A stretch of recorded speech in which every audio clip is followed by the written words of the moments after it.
សួស្តីពុកម៉ែបងប្អូនថ្ងៃនេះខ្ញុំបានទៅលេងនៅ resort កូនកាត់បាទនៅស្វាយរៀងយើងនឹងឯងបាទ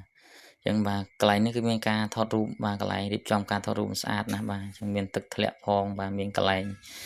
បាទនេះគឺកន្លែងញ៉ាំកាហ្វេញ៉ាំភេសជ្ជៈផ្សេងៗបាទអញ្ចឹងខ្ញុំទិញកាហ្វេមួយកែវបាទធ្វើដំណើរទៅមុខទៀតហើយបាទអញ្ចឹងគឺយើងទៅកន្លែងមកកន្លែងទៀតដើម្បីថតរូបបាទហើយនេះគឺ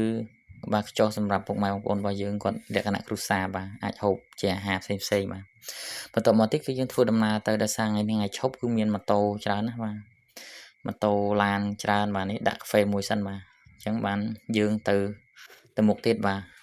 កន្លែងដែលថតរូបកន្លែងដែលស្អាតៗហ្នឹងគឺមាននៅខាងមុខទៀតបាទអញ្ចឹងគឺមានបាទបងប្អូនបាទមកលេងច្រើនបាទនេះគឺស្ពានឆ្លងទៅកន្លែងមកខាងទៀតបាទយើងធ្វើដំណើរទៅហើយកន្លែងនោះទោះតែយើងទិញភេសជ្ជៈទៅបានសម្បត្តិហ្នឹងបានអាចមកទស្សនាកន្លែងនេះបាននេះកន្លែងទទួលសម្បត្តិហើយបាទអញ្ចឹងយើងបាទមានបាទទស្សនាបាទមានអន្ទះគោបាទហើយក៏មាន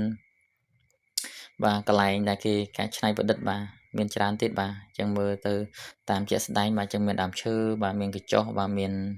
នេះសម្រាប់អ្នក single បាទអាច selfie បានហើយនេះគឺយើងធ្វើដំណើរឡើងលើបាទនៅកន្លែងលើហ្នឹងក៏គេមាន